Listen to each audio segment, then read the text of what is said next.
അസ്സലാമു അലൈക്കും. എല്ലാവർക്കും റസിയാസ് റസോയിലേക്ക് സ്വാഗതം. റസിയാസ് റസോയിലെ ഇന്നത്തെ റെസിപ്പി ഒരു മധുരപലഹാരമാണ് തരിയുണ്ട. റവ കൊണ്ടുണ്ടാക്കുന്നതാണ്. ഈ തരിയുണ്ട എങ്ങനെയാണ് ഉണ്ടാക്കുന്നതെന്ന് നമുക്ക് നോക്കാം. ഇതിനു വേണ്ടി ഞാൻ 2 കപ്പ് റവ എടുത്തിട്ടുണ്ട്. ഇത് നമുക്ക് വറുത്തെടുക്കണം. ഞാൻ പാൻ അടുപ്പിൽ വെച്ചിട്ട് ഇതൊന്ന് വറുത്തെടുക്കാൻ പോവാണ്. ഒരു 5 മിനിറ്റ് ഒന്ന് നന്നായി ഇളക്കി ഒന്ന് വറുത്തെടുക്കണം. അതൊന്ന് ചെറുതായിട്ടൊന്ന് വെന്ത് കിട്ടാൻ വേണ്ടിയാണ്. ഇതിനാവശ്യമായ ചേരുവകൾ ഞാൻ പറയാം. 2 കപ്പ് റവക്ക് 1/2 കപ്പ് പാൽ, 1/2 കപ്പ് കണ്ടൻസ്ഡ് മിൽക്ക്, 1/2 കപ്പ് നെയ്യ്, പിന്നെ പഞ്ചസാര വിളയിച്ചെടുത്ത തേങ്ങ അതിൽ 1-1.5 കപ്പ്, പിന്നെ ഏലക്കായ്, അണ്ടിപ്പരിപ്പ്, കിസ്മിസ്. അപ്പോൾ നമുക്ക് ഇത് ചെയ്യുന്നത് എങ്ങനെയാണെന്ന് നോക്കാം. ഒരു നുള്ളു ഉപ്പ് ചേർക്കണം. ഉപ്പ് ചേർത്തിട്ട് ഒന്ന് മിക്സ് ചെയ്യുക. ഇതിലേക്ക് കുറച്ച് പാല് ചേർത്ത് ഒന്ന് കുഴച്ചെടുക്കണം. ഒന്ന് സോഫ്റ്റ് ആവാൻ വേണ്ടിയാണ്, അല്ലെങ്കിൽ ഉണ്ട ഹാർഡായിപ്പോവും. അപ്പോൾ കുറച്ച് പാല് ചേർത്ത് ഞാനൊന്ന് മിക്സ് ചെയ്ത് കൈ കൊണ്ട് കുഴച്ചെടുത്ത് വെച്ചിട്ടുണ്ട്. ഇനി ഇതിലേക്ക് ഇതിപ്പോൾ നല്ല സോഫ്റ്റ് ആയിട്ടുണ്ട് റവ. ഇതിലേക്ക് തേങ്ങ ഞാൻ പഞ്ചസാരയെ വിളയിച്ചെടുക്കുന്നതാണ്. തേങ്ങ വിളയിച്ചെടുത്തിട്ട് ഇതിലേക്ക് ചേർക്കണം. തേങ്ങ ഞാനിങ്ങനെ പഞ്ചസാര ചേർത്ത് വിളയിച്ച് ഫ്രിഡ്ജിൽ സൂക്ഷിക്കാറുണ്ട്. എത്ര ദിവസം വേണമെങ്കിലും കേടുകൂടാതിരിക്കും. ഈ തേങ്ങാപ്പണ്ട മുന്നക്കായ്, കായ് നിറച്ച ഇങ്ങനെയുള്ള കാര്യങ്ങൾക്കെല്ലാം നമുക്ക് ഉപയോഗിക്കാം. അങ്ങനെ ഉണ്ടാക്കി വെച്ച തേങ്ങാപ്പണ്ട ഞാനൊന്ന് ചൂടാക്കി എടുക്കുന്നതാണ്. ഇനി നമുക്ക് അണ്ടിപ്പരിപ്പ്, കിസ്മിസ് റോസ്റ്റ് ചെയ്തെടുക്കണം.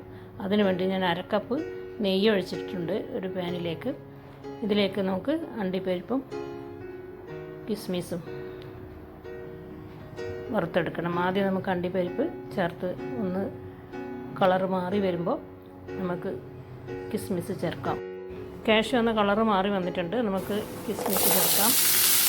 കിസ്മിസ് ഞാൻ കഴുകി ചേർത്തുകൊണ്ടാണ് ഇങ്ങനെ ഒരു പിരിപിരിയും സൗണ്ട് വന്നിട്ട് അതിൽ വെള്ളം ഒന്ന് റോസ്റ്റ് ആകുമ്പോഴേക്കും ആ വെള്ളം അങ്ങ് പോയിക്കോളും, നല്ല ഡ്രൈ ആയിക്കോളും. ഇത് ഒരുപാട് വേണം അണ്ടിപ്പരിപ്പും കിസ്മിസും, എന്നാലേ ടേസ്റ്റ് ഉണ്ടാവുള്ളൂ. നല്ല ചുവക്കെ വറുത്ത് കഴിഞ്ഞ ശേഷം നമുക്ക് ഇത് നമ്മുടെ റവയിൽ ചേർത്ത് കൊടുക്കാം. അതിനുശേഷം നന്നായിട്ട് മിക്സ് ചെയ്യുക. എന്നിട്ട് നമ്മൾ വിളയിച്ച തേങ്ങയും അതിലേക്ക് ചേർക്കുക. നന്നായിട്ട് മിക്സ് ചെയ്യുക. ഒരു നുള്ളി ഏലക്കായ്പ്പൊടിയും പിന്നെ കണ്ടൻസ്ഡ് മിൽക്കും. ഫ്രിഡ്ജിൽ വെച്ച കണ്ടൻസ്ഡ് മിൽക്കാണ്, അതുകൊണ്ടാണ് ഈ തുള്ളിയായി വരുന്നത്, ഒഴുകി വരുന്നില്ല, കട്ടിയായിപ്പോയി. പിന്നെ മധുരം കുറവായതുകൊണ്ട് ഞാൻ കുറച്ച് പഞ്ചസാര പൊടിച്ച് ചേർത്തിട്ടുണ്ട്. ഒരു 1/2 കപ്പ് പഞ്ചസാര പൊടിച്ച് ചേർത്ത് മിക്സ് ചെയ്ത്, കണ്ടൻസ്ഡ് മിൽക്കിൻ്റെയും പിന്നെ തേങ്ങയിൽ ചേർത്ത പഞ്ചസാരയുടെയും മധുരം മാത്രമേ ഇതിന് ചേർന്നിട്ടുള്ളൂ. നല്ല മധുരം വേണം ഇതിന്.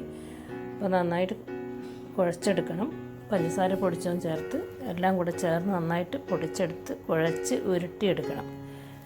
തേങ്ങ ചേർത്തത് കൊണ്ടാണ് ഇതിങ്ങനെ ഒരു നല്ലൊരു പിടുത്തം ഇല്ലാത്തത്. തേങ്ങ ചേർക്കാതെയും നമുക്ക് ഇതുണ്ടാക്കാം. അപ്പോൾ നന്നായിട്ട് ഉരുട്ടിയെടുക്കാൻ കഴിയും. പക്ഷേ തേങ്ങ ചേർത്തതാണ് ടേസ്റ്റ് കൂടുതലുണ്ടാവാൻ. ഇത് വൈകുന്നേരത്തെ 4 മണി പലഹാരമായിട്ട് ഉണ്ടാക്കിയെടുക്കാം. കുട്ടികൾക്കെല്ലാം വളരെ ഇഷ്ടമാവും. നിങ്ങളെല്ലാവരും ഉണ്ടാക്കി നോക്കണം. എന്നിട്ട് അതിൻ്റെ ഫീഡ്ബാക്ക് എന്നെ അറിയിക്കണം. ഷെയർ ചെയ്യണം, ലൈക്ക് ചെയ്യണം. എന്നും പറയുന്നത് പോലെ സബ്സ്ക്രൈബ് ചെയ്യണം. സബ്സ്ക്രൈബ് ചെയ്യാത്തവർ സബ്സ്ക്രൈബ് ചെയ്യണം. ആദ്യമായിട്ട് കാണുന്നവരും സബ്സ്ക്രൈബ് ചെയ്യണം. അടുത്ത് തന്നെ നല്ലൊരു റെസിപ്പിയുമായിട്ട് വരാം. അതുവരെ എല്ലാവർക്കും താങ്ക്സ്.